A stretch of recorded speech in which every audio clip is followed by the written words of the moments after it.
Hello and welcome to How to Survive the Holidays as a queer plus parent or parent to be. My name is Naomi. I'm your host and founder of Queer Nest and the Queer Nest Club.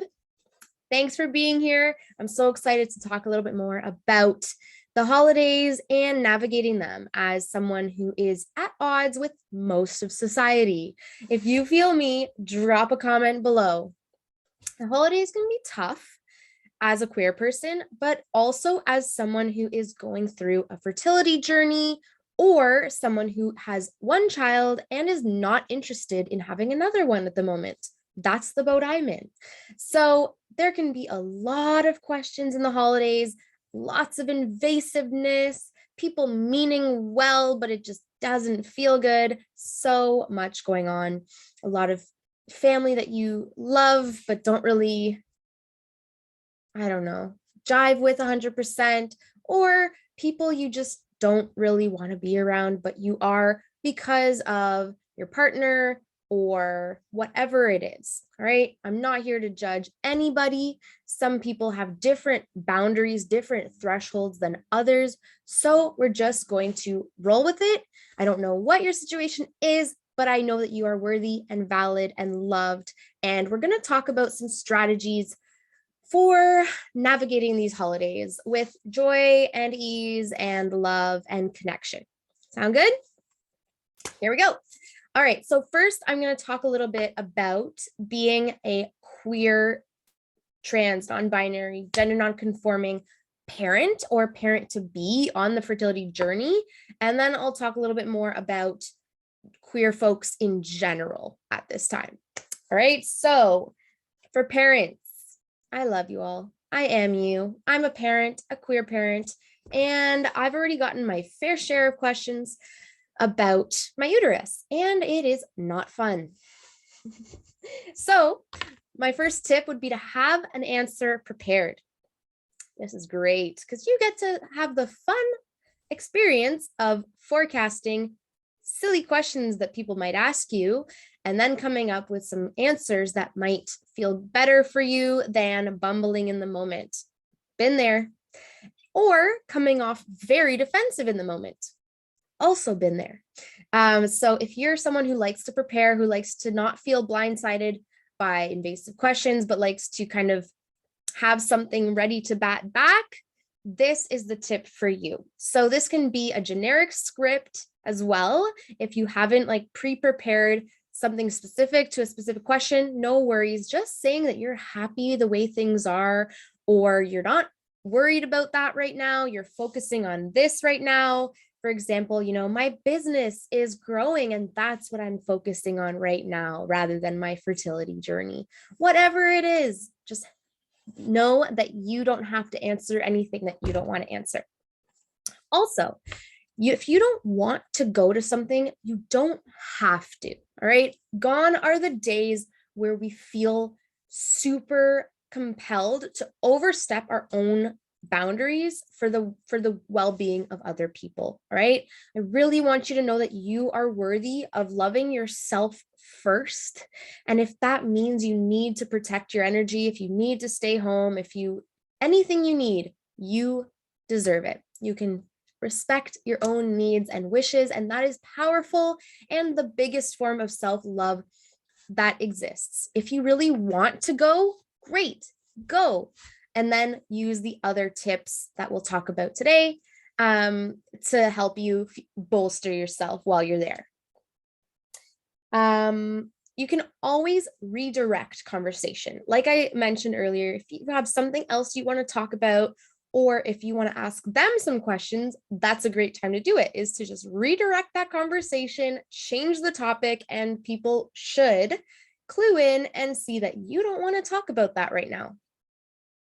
Also, if you need to excuse yourself for any reason, do it. Even if you don't need to use the washroom, they don't need to know that.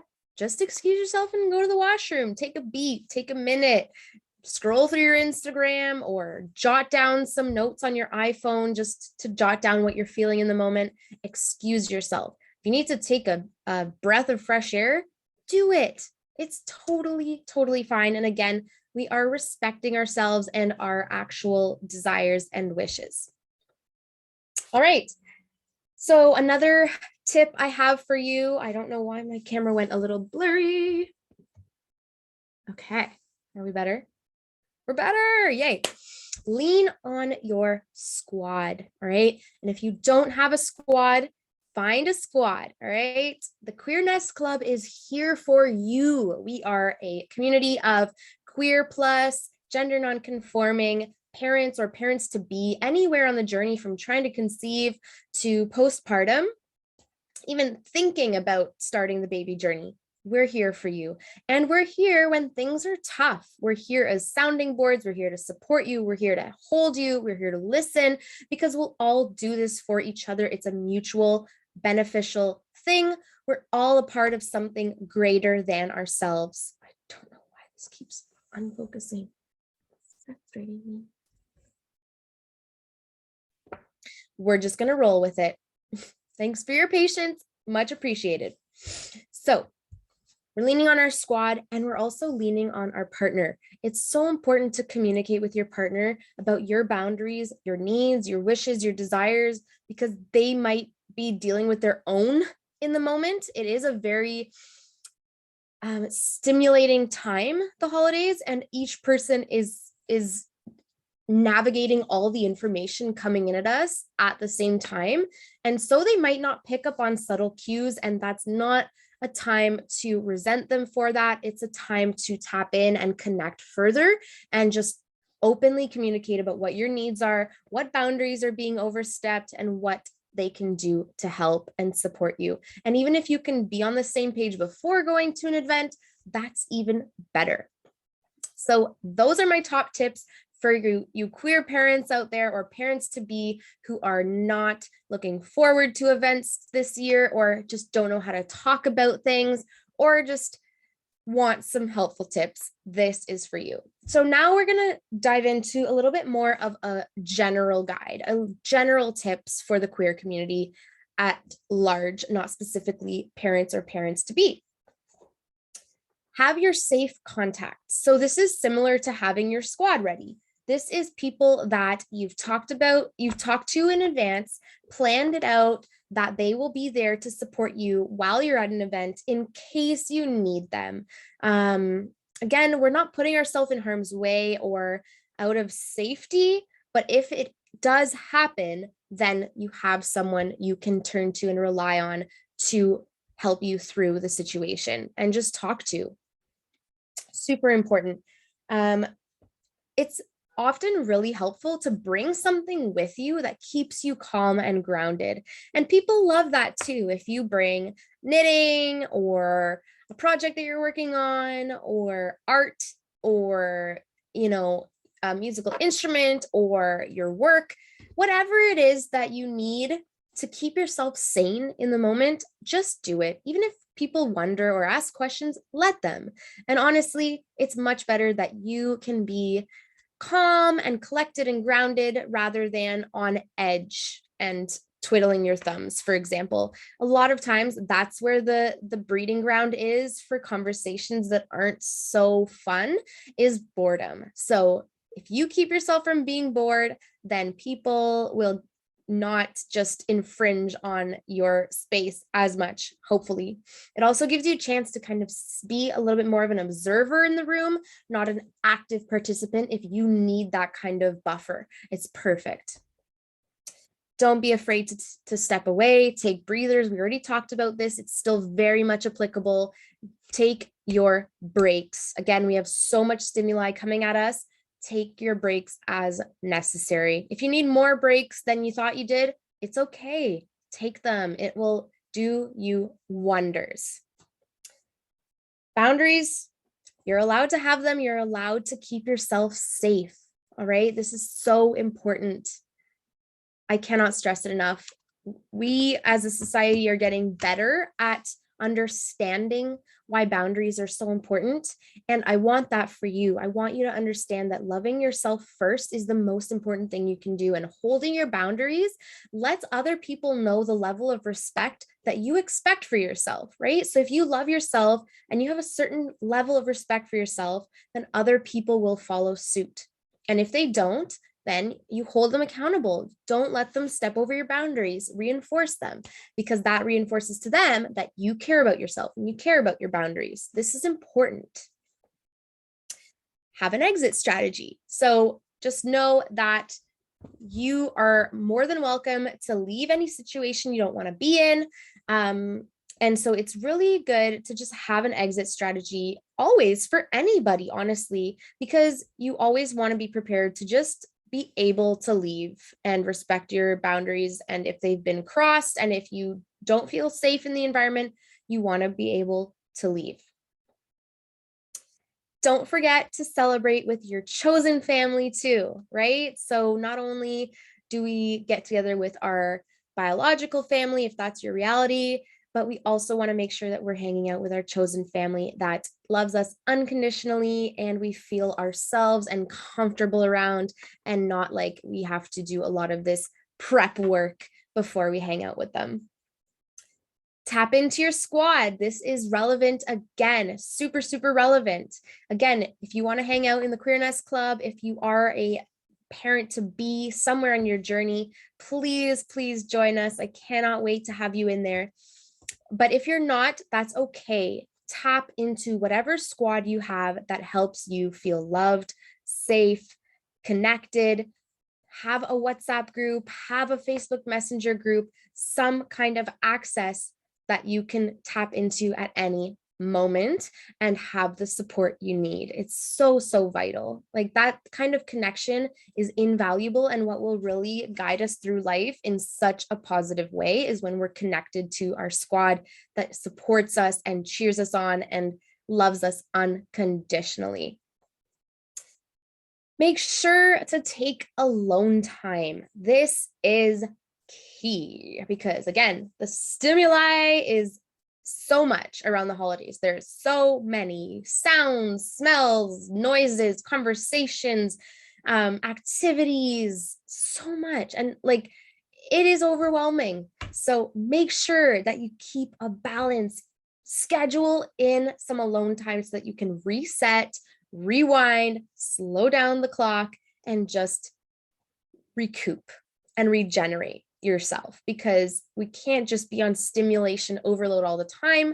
That leads to burnout and not so great feelings. So the more you reset and rest, the more present you can be when you do attend holiday gatherings and the like.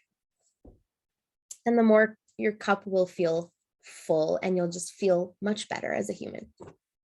Or a cat, if you're a cat.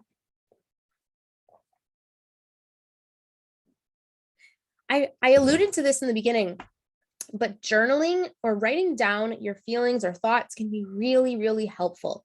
So I know you probably don't take your journal to every holiday gathering, but these things are powerful. There are apps that you can have, such as notes or whatever it is. There are lots of apps where you can just jot down your thoughts and you can come back to them later or not. But the act of just writing things down takes you from lizard brain, primitive brain, takes it down a notch and brings you back down to earth in a more calm way, because you're not ruminating so much. You're not so much in the emotional brain. You're able to process it, get it out, acknowledge it, because often when we don't acknowledge it, that's what keeps it kind of running on hyperspeed in here, and allows you to kind of reset, reevaluate the situation from a clear head. Writing it down, super key. And another tip, the final tip I have, is turn to media that you like. So if you have a favorite movie that you like to watch or playlist that you like to listen to, whatever it is, again, musical instrument, if that's what you're into, bring it to the party, suggest it. If you like board games, bring a board game. do things that will keep people occupied and having fun, and like the tone light if you don't want to leave lots of room for just conversations that you don't really want to have. Okay. And all is being said, if you do want to have these conversations, by all means, have them. It's your prerogative. You get to decide what conversations you want to have and which ones you absolutely do not, and how you want to have them. So you are not obligated to talk to everybody at the party about your conception journey. You can, however, call that person afterwards and talk about it over the phone with them one-on-one if that's what you want. You have zero obligations. And today, this was all about some tips to help you get through the holidays and survive, but also thrive. These are just tips to make you feel lighter and more joyous and be able to connect better in these times that are very busy, very overwhelming at times, but also there's so much potential for connection, joy, love, and great food. So with all this being said, I wish you the happiest of holidays. And if you want to join the Queerness Club, we would be more than happy to have you. We have a different monthly theme every month. We have weekly questions relating to the monthly themes. We have member story highlights. We have Friday wins and gratitude. And arguably the best part of the club, we have weekly live lounge hour on Sundays right now, once a week, where I tap in there for the hour and you can tap in there. People can come, it's casual, you can have questions answered.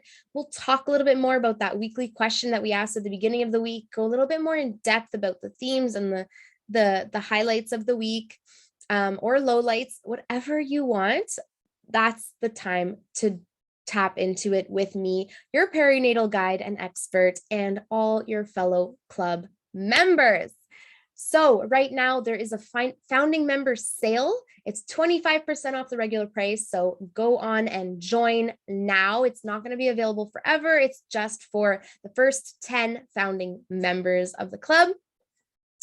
Also, if you want a little bit more one-to-one VIP experience and guidance along your perinatal journey, again, from TTC to postpartum to, toddlerhood, let me know. I offer 3-month, 6-month, and 12-month packages, and they're currently on sale in the month of December, 20% off. And I never put my services on sale, but they are, because I want you to start off the new year feeling supported, well, thriving, connecting, and I want to start that journey with you. All right, I would be more than happy to hop on a call with you and talk about this more. The perinatal guide packages offer so much value, so much room for connection and growth and confidence in your parenthood journey. And I want that for you. I want you to thrive. So thank you so much for tapping in today. It was my pleasure to bring you these tips and tricks, and I hope you have a fantastic holiday season, and I'll talk to you soon. Bye.